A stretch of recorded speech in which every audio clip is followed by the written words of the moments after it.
Germaphobe trigger warning. This one gets live real quick. If you haven't read this in the Bible yet, you're going to be flabbergasted. So stick with me.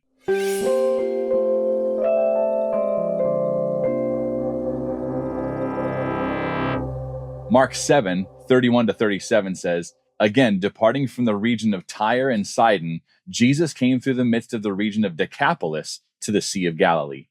Then they brought to him one who was deaf and had an impediment in his speech, and they begged him to put his hand on him. And he took him aside from the multitude and put his fingers in his ears, and he spat and touched his tongue.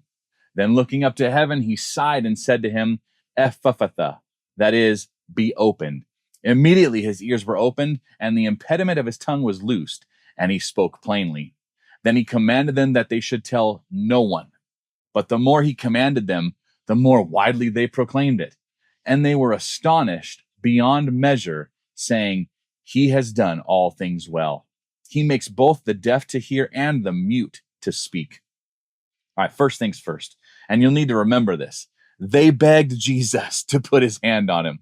I wouldn't go so far as to say this is a careful what you wish for scenario, but I would note that they were not specific. And even beyond that, trusting in God is not always easy, but seeking, hearing, and trusting in God works every time. Okay, the wording here is not specific, but what we do know is Jesus definitely spit. Did he spit directly on the man's tongue, then touch it? Did he spit on his finger, then touch the man's tongue? Did he spit on the ground and simply touch the man's tongue afterwards? We don't know. But one thing I think we can all agree on is pretty uncomfortable. No wonder Jesus took him away from the multitude. And ultimately, we do know this.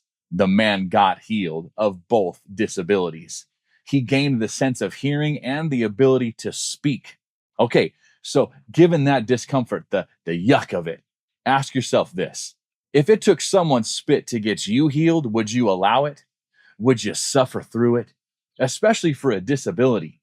I would imagine if I couldn't walk or talk or hear or see, I'd be able to bring myself to endure many more things than I normally would.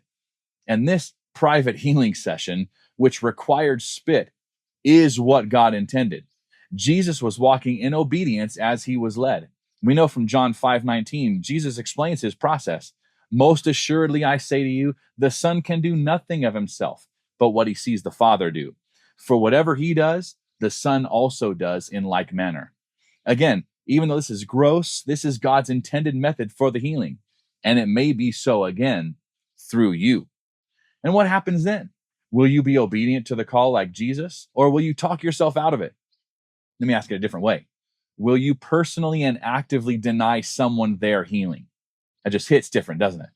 That's why I'm making these. So you see what Jesus did, so you'll not only know what he says you will do, but open yourself up to doing the greater things he also guaranteed you'll be able to do.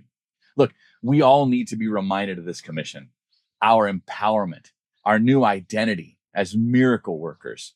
We now do Jesus miracles and greater things. And that's why I created all this, so you can remind yourself and preach to others just by wearing it. Visit andgreaterthings.com and pick something up today. And hey, if these are helpful or interesting, or you just want to help me out, click that like button and comment with your thoughts about healing with spit. And lastly, subscribe so you don't miss the rest of Jesus' 37 miracles from the Gospels. God bless you, and I'll catch you on the next one.